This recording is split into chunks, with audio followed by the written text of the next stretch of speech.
New York Post nashri xabariga ko'ra, AQSh Erondagi yadroviy obyektlarni egallab, boyitilgan uranni olib chiqish uchun maxsus amaliyot o'tkazishni rejalashtirmoqda. Buning uchun bir necha ming harbiy xizmatchi jalb etish ko'zda tutilgan.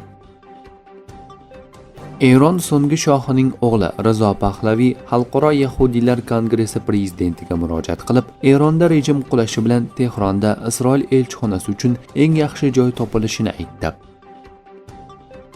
Isroilda mamlakat muntazam armiyasi va zaxiradagi maxfiy bo'linmada xizmat qilgan shaxs Eron foydasiga josuslik qilganlikda ayblanib qo'lga olindi. Tergov ma'lumotlariga ko'ra, u Isroilga qarshi ishlatilishi mumkin bo'lgan ma'lumotlarni yetkazishga uringan. Isroilni tanqid qiladigan har bir inson bizning dushmanimiz. Biz sizni Google orqali topamiz. Zaif tomonlaringizni aniqlaymiz. Ishdan bo'shatilishingizga erishamiz. Agar biznesingiz bo'lsa, uni ham barbod qilamiz deyildi. Isroil bosh vaziri Netanyahu AQSh prezidenti Tramp bilan suhbatda Rajab Toyyib Erdo'g'anning Isroilni yo'q qilishga urinayotganlikda aybladi. Netanyahu Turkiya prezidentining Usmoniylar imperiyasini tiklash istagini ham tilga oldi. Isroil bosh vaziri Netanyahu AQSh prezidenti Tramp bilan uchrashuvda Suriya xaritasini namoyish etdi. U Isroil nazoratidagi hudud bor yo'g'i 0.1% ni, Turkiya esa 5% ni tashkil etishini ta'kidladi. AQSh markaziy qo'mondonligi Hormuz bo'g'ozida xalqaro suv yo'li ekani va Eron Islom inqilobi qo'riqchilari korpusi unga ta'sir o'tkaza olmasligini bildirdi. May oyidan buyon AQSh harbiylari 1000 ta kema va 500 million barrel neft o'tishiga yordam berdi.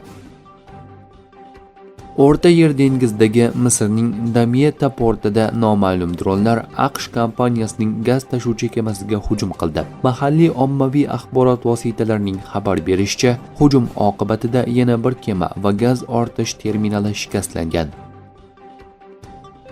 The War Horse nashrining xabar berishicha, AQSh Mudofaa vazirligining yaqinda olingan hujjatlarda Erondagi urush boshlanishida amerikalik harbiy xizmatchilarning yo'qotishlari haqida eng batafsil ochiq ma'lumotlar keltirildi. Unda 28-fevraldan 8-aprelgacha bo'lgan davrda 400 dan ortiq halok bo'lish va yaralanish holatlari, jumladan hayot uchun xavf tug'diradigan kamida 17 ta holat oshkor qilingan. Ma'lumotlar shuni ko'rsatadiki, jarohatlanganlarning eng ko'p tarqalgan turi bosh miya jarohati bo'lib, kamida 170 ta holat qayd etilgan. Bu esa bosh miya jarohatlari ushbu nizoning asosiy xususiyatiga aylanishi mumkinligidan xavotir uyg'otmoqda. The War Horse shuningdek ilgari oshkor qilinmagan bir nechta ommaviy yo'qotishlar holatlari, jumladan 18 marta 70 kishi va 3 marta 29 kishi halok bo'lgani haqida xabar berdi. Bu haqida AQSh markaziy qo'mondonligi hech qanday oshkora xabar bermagan.